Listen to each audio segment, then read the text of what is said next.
আসসালামু আলাইকুম। সবাই কেমন আছেন? আলহামদুলিল্লাহ আমরা ভালো আছি। আশা করি আপনারাও ভালো আছেন।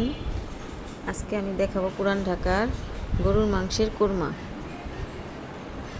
কোরবানি ঈদে আমরা সবাই কম বেশি গরুর মাংস পেয়ে থাকি, বা কোরবানি যারা দেই তাদের মাংস থাকে ঘরে। তো আমি এখানে গরুর মাংস নিয়েছি, হাড় ছাড়া আর চর্বি ছাড়া মাংস। প্রথমে আমি কতগুলো চর্বি নিয়ে গলিয়ে নিয়েছি জাল দিয়ে।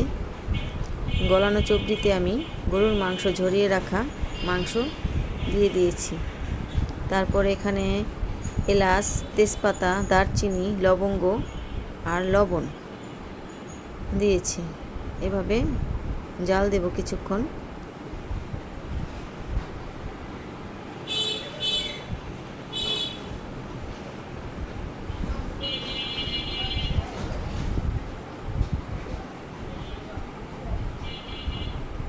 প্রথম দিন আমি একটু বেশি সময় নিয়ে জাল দেব, মিডিয়াম আঁচে।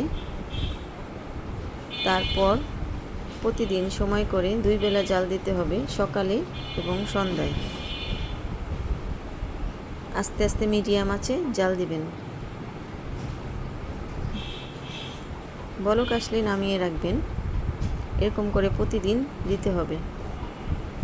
আস্তে আস্তে এটার লুক চেঞ্জ হয়ে যাবে, দেখতে পাচ্ছেন।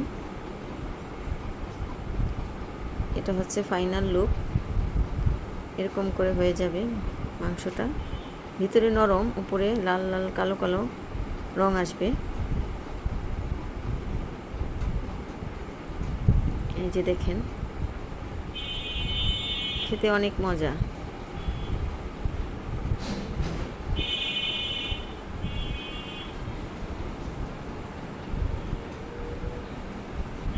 এই যে দেখেন ফাইনাল জাল দেয়। এভাবে আপনারা করে রাখতে পারেন। পরে একটু ঠান্ডা হয়ে আসলে বক্সে ভরে ডিপ ফ্রিজেও সংরক্ষণ করে রাখতে পারেন, বা এভাবে এক টুকরো 2 টুকরো খেতে পারেন।